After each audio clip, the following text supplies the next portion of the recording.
Hey everyone, welcome back to another YouTube video, and in this video I'll be showing you guys how to log into your Canva account without using password. New trick. First of all, open your Canva app, then go ahead and click on continue another way and then click continue or login with Apple.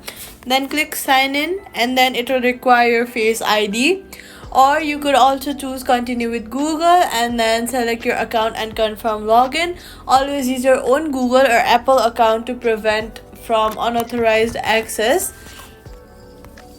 Quick fix: if the login fails, tap send magic link to email and follow the link into login instantly. Subscribe for more fixes and tutorials.